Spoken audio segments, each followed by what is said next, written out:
เลยเนาะน้องนิดเนาะเลยมื้อนี้สิให้น้องไม้เพิ่นกับน้องหน่อยอันแกงมีให้นี่เนาะเลยเอามีมาให้น้องไม้กับน้องหน่อยเพิ่นมื้อนี้พี่น้องเอ้ยกับ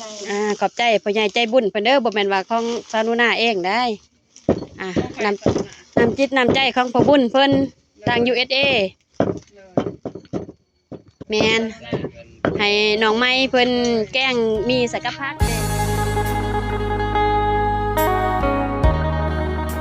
เด้พี่น้องเอ้ยมื้อนี้ก็มาถามข่าวน้องไม้กับน้องหน่อยตามเคยพี่น้องเอ้ยมื้อนี้มารอบค่ำเอามีมามื้อนี้พี่น้องเอ้ยสิมาให้น้องไม้กับน้องหน่อยมาพร้อมด้วยทีมงานมื้อนี้มากับน้องสาวนิดแน่มาต้มมาให้น้องสาวไม้เพิ่นแกงมีเนาะมื้อนี้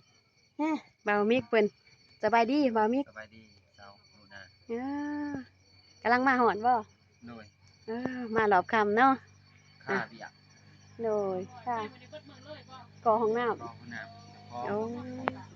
ค่ะบ่าวมีเพิ่นค่ะก่อห้องน้ำเพิ่นแน่มื้อนี้พี่น้องเอ้ยก็เลยว่ามารอบค่ำเนาะค่ะก่อห้องน้ำเนาะโดยแล้วก็ได้มาตอนเป็นห้องพูนบ่มืดเด้ โดยพูนบ่มืดเลยมาทำนี่เนาะโดยดีเด้อเนาะโดยมื้อนี้มาให้น้องไม้เพิ่นแกงมีซื้อมีมาให้แม่นซื้อมีให้น้องไม้เพิ่นเห็นน้องไม้เพิ่นว่าบ่มีหยังกินเด้ถามเพิ่นเมื่อวานนี้แล้วบ่มีสั่งมาให้เด้อเอาน้ำจิตน้ำใจมาเนาะมาถามข่าวน้องเพิ่นบ่มีงบประมาณเลยน้องสารุณากะงบพ่อเพิ่นนั่นแหละงบพ่อบุญเพิ่นฝากมาให้ที่ว่าส่วนหนึ่งก็เฮ็ดเป็นทุกอย่างสีบเด้อีกส่วนหนึ่งก็พอได้ซื้อจังซี่แหละมาให้น้องๆเพราะว่าช่วงนี้ก็บ่ทันได้ออกไปทางไกลเนาะยังมาตามข่าวน้องไม้เพิ่นอยู่พี่น้องเอ้ยตามข่าวน้องไม้เพิ่นวางเที่ยงน่ะคือว่าบ่าวเจ็บเพิ่นก็มาเนาะมาเราแซ่5อยู่แต่บ่มีกากำลังสายค่านี่โดยพูนบ่มืดแล้วบ่ได้มาโดยอันสิมากับป้าพูนบ่ได้เนาะโดยป้ากับผู้ที่แข่งสิแข่งงบบ่มีเนาะไปป้าไผก็บ่ได้แฮงเนาะไปโอเคพี่น้องเอ้ยไปหาน้องไม้เพิ่นเลยเนาะน้องสนิทเพิ่นติอยู่ในเทิงถ่ายเอาเลยแม่นไปทักทายน้องสนิทเพิ่นเลยโอเคพี่น้องเอ้ยไปพอน้องสาวหน่อยเพิ่นอยู่ในเฮือนมื้อนี้พี่น้องเอ้ยสบายดีโดยกำลังมาแต่เวียกบ่โอ้ขออนุญาตขึ้นเฮือนเด้อพี่น้องเอ้ยมาหาน้องหน่อยเพิ่นเนาะรอบค่ำมาถามข่าวน้องเพิ่นช่วงนี้ไฟก็อยากแซงอยากแห้งแน่เนาะน้องหน่อยเนาะเป็นจะได้ไปเฮ็ดเวียกเฮ็ดงานมื้อนี้เมื่อยบ่เมื่อยโอ้ไปแต่เช้าพุ่นบ่แม่โอ้มื้อนี้น้องสาวไม้เพิ่นไปไสน้องสาวไม้อยู่เฮือนโอ้ตอนนี้เพิ่นไปไสแหละเพิ่นลงไปเก็บผักโอ้ไปเก็บผักโอ้ไปกับสนิทบ่แม่เพราะว่าบ่เห็นสนิทเนาะเพิ่นเฮ็ดหยังอันนี้น้องหน่อยเพิ่นกำลังดังไฟเสร็จกินดังไฟเสร็จกินโอ้ต้มผักบ่แม่น้องน้อยเพิ่นว่าสิต้มผักพี่น้องเอ้ยต้มผักแกมแจ่วแม่แจ่วปลาแดกบ่โดยโอ้เว้าไปตาสาวน้อยน่ะน้ำลายย้อยน้ำเนาะ เป็นจะได้ปีใหม่31นี่มีแผนว่าสิไปจังได๋เนาะบ่ได้ไปไสโอ้อยู่ในเฮือนในซ่านเนาะวันที่31นี่ได้พักเวียกบ่พักบ่โอ้ที่ว่าน้องน้อยเพิ่นได้พักเวียกพี่น้องเอ้ยวันที่31เนาะน้องไม้เพิ่นก็บ่ได้ไปติบ่โอ้แต่ว่าหัวหน้าเพิ่นให้พักงานเนาะโอ้ก็ยังดีเนาะพอได้ว่าอยู่ที่เฮือนอยู่ซ่านช่วงที่ว่าส่งถ่าย ปีเก่าตอนรับปีใหม่เนาะ แม่ บ่ได้ข้างหมอป้าไหวบ่ กำลังค่ะ กำลังว่าสิข้าง เดี๋ยว พอดีแลข้างถ้าน้องไม้เพิ่นเนาะพี่น้องเอ้ยน้องน้อยเพิ่นกลางบ่อน้ำเฮ้สบายดีน้องไม้มาแต่ไสโอ้เก็บผักได้ผักยังแน่มาหั่นผักต้มนิ่นแน่ผักกาดเด้สบายดีน้องสนิทเอาอีกรอบอีกเลยพาน้องไม้เพิ่นไปเก็บผักบ่โอ้ได้ผักยังแน่มาน้องนิดไปเยี่ยงควบ บ่น้องโอ้น้องนิดไปเยี่ยงโคมให้ซื่อ เลย มีแต่ว่าน้องไม้เก็บเนาะ เลยเก็บ คิดว่าน้องเจ้านิดไปเก็บซอยเนาะพอได้หยอกน้องนิดเพิ่นพี่น้องเอ้ยมาฮะน้องเพิ่นรอบค่ำเนาะน้องเจ้านิดมื้อนี้โอเคตั้มยังน้องหน่อย ทำแกง แก้วอิหยัง แกง อยากกินส้มยัง สมุนไพร ส้มบักเดือ แม่ โอ้จะมาว่าไปตาเอื่อยน้ำลายย่อยน้ำเอื่อยแห้งมักกินส้มซะได้นี่มียังแน่ใส่อยู่นี่ น้องไม้ฉีดใส่ เกลือเป็นหัว จะพัก เกลือเบิ่งนัว มะเขือ มะเขือน้ำ ไม่แต่ซ้ำหน้ามีอันนี้มาให้ข้างนอกคนที่น้องไม้ โอเคเนาะขาวเหลืองเลยเนาะน้องนิดเนาะ เลย มื้อนี้สิให้น้องไม้เพิ่นกับน้องน้อย อันแกงมีให้ เลย เอามีมาให้น้องไม้กับน้องน้อยเพิ่นมื้อนี้พี่น้องเอ้ยขอบขอบใจพ่อใหญ่ใจบุญเพิ่นเด้อบ่แม่นว่าของซานุนาเองได้น้ำจิตน้ำใจของพ่อบุญเพิ่นทาง USA แม่นให้น้องไม้เพิ่นแกงมีใส่กับผักเด้แล้วก็ก่อนอื่นให้น้องไม้กับน้องน้อยขอบใจขอบใจพ่อใหญ่ใจบุญเพิ่นก่อนทาง USA กราบขอบอกขอบใจ กระคุกขอบใจ พ่อใหญ่ใจบุญ พ่อใหญ่ใจบุญ ทาง USA ทาง USA และแม่ย่า แม่เมีย ทาง USA ทาง USA ขอให้พ่อบุญ ขอให้พ่อบุญ และแม่ย่า และแม่ยา จงมีสุขภาพเข้มแข็ง จงมีสุขภาพแข็งแรงแข็งแรง แข็งแรง จงถ่ายปีเก่าตอนรับปีใหม่ จงถ่ายปีเก่าตอนรับปีใหม่ ขอให้มีอายุมันควรยืน ขอให้มีอายุหมันควันยืน เฮ็ดสร้างอันใด ที่สร้างอันใด ก็ขอให้เฮงๆปังๆเด้อ ขอให้มีปังๆเด้อ สาธุ สาธุ โอเคโอเค อันนั้นน้องไม้ใส่น้ำได้อยู่บ่ยันจะหน่อยว่าไผอันนั้นเนาะ กดระเบิดน้องไม้ย่างวะ เนี่ยมาพอดีอันนั้นน้ำโพดแล้วจังเอามีใส่เนาะ โดย น้ำเฮาสิบ่น้อยโพดบ่ ดีแล้ว น้องนิดเพื่อเฮาใส่มีเด้จะหน่อยว่าบัดนี้เอาน้ำใส่กุ้ยนึง ซาลูน่าหิวเขาบ่ หิวแล้วเนาะมารอบค่ำเด้แม่นให้น้องไม้ลวกมีแล้วมื้อนี้เอาของขวัญมาฝากมาตอนน้องเพิ่น เลย เฮ็ดให้น้องเพิ่นดอก เลย พอได้หยอกน้องไม้เนาะสักนิดเนาะ เลยจับกองจัง โอ้เนาะแจวน้องน้อยเพิ่นพี่น้องเอ้ยมื้อนี้ทางน้องน้อยเพิ่นก็ตำสมกินกับมักเดือเนาะทางนางน้องไม้ฝั่งนั้นก็เฮ็ดเมนูอาหารพี่น้องเอ้ยแกงมี ตลอดนะเป็นคนดังเนาะเปิดแล้วบ่ โอเคเปิดแล้วบ่ฮักบันบ่มีฮะ ใส่เลยมี ใส่เลยบ่ ใส่เลยแล้วใส่ อืม ใส่เลย มื้อนี้มาเขาขั่วน้องไม้พี่น้องเอ้ยมาให้น้องไม้เพิ่นบ่จูดก็ได้น้องอย่ามันคิ้วเฮา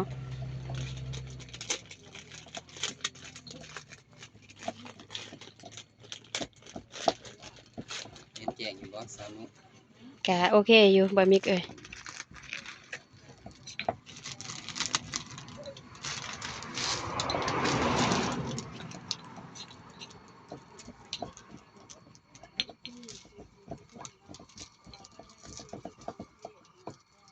แซ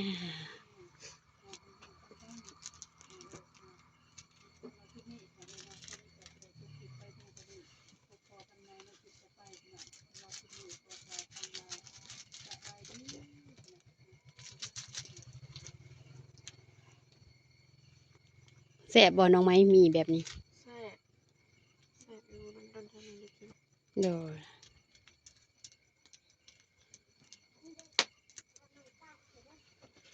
ใจเลยบ่ทงพุ่นฮะเอาออกเลยก็ได้ เฮ็ดแจงว่าซั่นตามเนาะ แจงอยู่ ทำธุระก่อน ขอบใจเด้อต้องงานใส่หลายอย่างงานเนาะวันนี้ สุดแล้ว สิเดะแล้วบ่น้องไม้ โดย กำลังหนึ่งกะเอาไม้น้องสาวนิดเพิ่นเนาะส่วนนี้นี่ใส่ไม้เบาอนงเพิ่นก่อนเด้อพี่น้องเอ้ยยืมใบเบาอนงเพิ่นเนาะจะมากินหอมเลยน้องไม้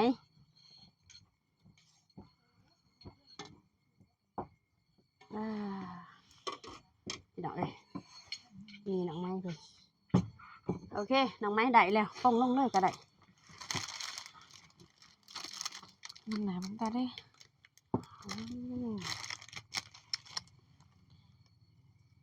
หน้าตามีน้องไม้มื้อนี้เนาะให้น้องไม้ตกมีให้กินมื้อนี้ทางทีมงานใส่ละมักเดือแล้วบ่ตำแจ่วหั่นแล้วตักแล้วบ่ใส่ถ้วยหั่นกำลังสิตักตักเบิ่งนี่เดี๋ยวบ่มักเดือหั่น โดย โอ้นี่พี่น้องเอ้ยมักเดือเพิ่นกินเมียงอีกกินเมียงรอบดึกเนาะมักเดือหน่อยบ่คมบ่มักเดืออันบ่คมเบิ่งขออนุญาตเนาะลองชิมก่อนเก็บอยู่ไสนี่น้องไหม แม่เราเก็บ แม่เก็บบ่ โดย แซ่บเนาะ จิ้มเจียวแล้วลองกินกับเจียวนี่ เป็นจะได้แหละเบิ่งลองชิมแจ่วน้องซ่าหน่อยเพิ่นก่อนพี่น้องเอ้ยขออนุญาตเด้อมาเด้อ FC มากินเมียงกะยากเนาะเมียงกะยากเขาวกะหิวพี่น้องเอ้ยต้องใส่เพิ่นยางนะให้เพิ่นก่อนกินเมียงมักเดือกับน้องสาวหน่อยเพิ่นแน่มื้อนี้พี่น้องเอ้ยรอบคำรอบเด็กเนาะน้องน้อยเนาะแซ่บบ่ พอกินแจ่วเพิ่นพี่น้องเอ้ย กินทอนเหมือนกันเด้อ โอ้สำเร็จพี่น้องเอ้ยมีน้องไม้เพิ่นเนาะ สาวหนูนาก็สมาร์ทคอเลยเด้อพี่น้องเอ้ยช่วงนี้ สงสัยติดไอเนาะติดไอเลิฟอยู่เนาะ กลิ่นหอมเย็นวังแรงคือว่าจะได้เบาเจ็บเพิ่นมาแต่ว่า โดย ทางทีมงานมาบ่ทันเนาะเพราะว่ายังติดภารกิจพี่น้องเอ้ยสาวหนูนาเองก็บ่ได้มานำเพิ่นได้มานำเบาเจ็บเนาะแซ่บพี่น้องเอ้ยกำลังกินสมหอบเด็กน้ำน้องหน่อยเพิ่นมื้อนี้พี่น้องเอ้ยเจ้าใส่หินเลยก็ได้ใส่ประตูมันเลย ก็น้ำเมียนอะไรเนาะ เจ้าน้องเพิ่นไปไสเบิดแล้วน้องเพิ่น หนองเราอยู่รุม หมอใส่แหละบวงย่างที่ว่าเฮาแต่งผ้าขาวเฮาก็ต้องใส่บวงน้ำน้องไม้ โดย มันประเพณีเฮาเป็นแสเป็นสาวเดี๋ยวเวลาเฮาไปเฮามาจังแบบโบราณเป็นเสือถือเป็นแสเป็นสาว ที่นี่ลุม ไปกินน้ำบะมิกเพิ่นอยู่ลุมก็ได้ โอ โอ เค เค กิน พี่ ข้าว น้อง ลุมเด้อ ไปพอกันอยู่ลุมเพิ่นเนาะตักเบิด2ถ้วยเลยบ่ โดย บ่ได้จงพอจงแม่นำในบ่น้องไหม จง อ่า ไว้ให้เพิ่นนำแน่ โดย เพราะว่าย่านพ่อแม่เพิ่นก็หิวข้าวได้เพิ่นดึกแล้วก็จังสิ7-8 โมงแล้วแต่งไว้ให้เพิ่นกินก็ได้แต่งป้าให้เพิ่นแล้วจังพากันไปกินอยู่ลุ่มก็ได้เด้อ โดย เป็นห่วงเพิ่นคือกันได้พ่อแม่เฮาอิ่มต้องให้พ่อแม่เฮาก็อิ่มนำคือกันบ่ต้องให้เพิ่นอด เวลาที่ว่าแต่งผ้าขาวผ้าหนาเหมือนกันคือแบบว่าทีมงานเฮามาเวลาสิแต่งของอยู่ของกินเฮาก็ต้องแต่งแล้วเฮาก็แบ่งให้เพิ่นแต่งปลาไว้ให้เพิ่นต่างหากแล้วก็ลงไปให้ทีมงานต่างหากเด้อ โดย เพราะว่าถ้ามารอบเด้อคือจังซี่ย่านว่าพ่อแม่เฮาหิวเด้น้องนุ่งหาอีกบ่เป็นหยังดอกเพิ่นบ่อันนั้นดอกเป็นกันเองเพิ่นก็ได้ทางทีมงานเฮาก็หลักๆแต่งไว้เป็นผ้าป้าให้เพิ่นแล้วก็เอิ้นเพิ่นขึ้นมากินข้าวกินน้ำเด้อ โดย เนี่ย ที่สูงไปเลยก็ได้ที่สูงไปเลยก็ได้ คือติ๊บขาวหนองไม้มีจักติ๊บขาวหนองไม้ใส่เขามี2ติ๊บบ่ถ้ามี2ติ๊บก็แบ่งให้พ่อกับแม่ติ๊บนึงแล้วติ๊บนึงเอาลงไปให้ทีมงานที่ทักลุม ที่สูงกินสูงเลย ผู้ที่ว่ามักสมก็กินสมก็ได้กินสมกินหยังมักเดือเฮาก็ป้าไว้ในกระโตกเลย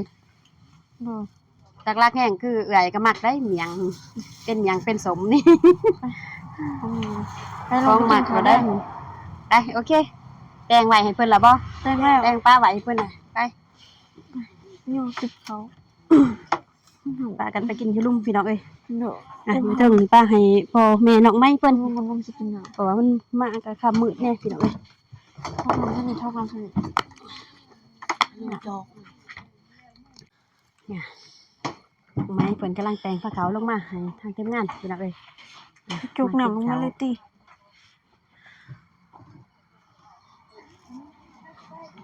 ไม่ได้กินข้าวไม่ได้ สบายดีอีกครั้งบ่าวมิกให้น้องไม้เพิ่นแต่งผ้าขาวลงมาให้ลงมากินอยู่ลุมใส่แหละพ่อกับแม่น้องไม้หั่น ไม่ได้กินข้าวพ่อแม่ สบายดีเด้อน้องไม้เพิ่นแต่งผ้าขาวไว้เด้ออยู่เทิงหั่นขึ้นไปกินก็ได้ เพราะว่ามันเดึกแน่แหละย่านว่าพ่อกับแม่หิวหั่นโดยกินก็ได้เด้อโอเคพี่น้องเอ้ย ไม่ได้กินข้าว ขึ้นดีๆเด้อน้องนิด เป็นกระซี่อื่นๆแน่เนาะน้องหน่อยเลยสบายดีอีกครั้งเด้อเลย กินข้าวกับน้องหน่อยน้องไม้เพิ่นกำลังคิดแรกแหละที่เห็นสวิตกับน้องหน่อยกินข้าวรวมผ้าเนาะเนาะ เลย แม่น อันนี้เมียงที่เรา โดย มาเด้อพ่อแม่ FC มากินข้าวน้ำกันเด้อสุขุสุขคนนะ ได้อาหารลวกมี เลย โด แซ่บบ่น้องหน่อย มากินข้าวน้องหน่อยเพิ่นมีของสาวน้าไปซื้อมาบ่ล่ะบ่ โดย ขอโทษขออภัยไม่ได้ติดตามกล่องบะมิกแบบสั้นๆเนาะพี่น้องเนาะเพราะว่าบ่มีสั้นๆเลยพี่น้องเด้อ เลย โอเค สาวน้าซิมน้ำพี่น้อง บ่มีบ่กินน้ำหนองเพิ่นบ่ เรามีกินแหละพี่น้องกินมาแต่เฮือนล่ะ บ่มีกินมาแต่เฮือนเลย โด แซ่บบ่น้องหน่อยแซ่บเนาะแต่ไม่เฮ็ดแต่ว่าป้าก ำลังกินข้าว ยังไงเบาๆกูมานั่งกินน้ำเดี๋ยวนี้อยากบ่เนาะ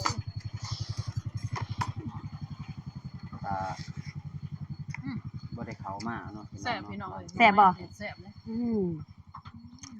แกงมีใส่ผักหยอดผักตบนิ่นเนาะ โดย แซ่บเลย กำลังได้กินครั้งแรกแม่นบ่ แม่น ซานิด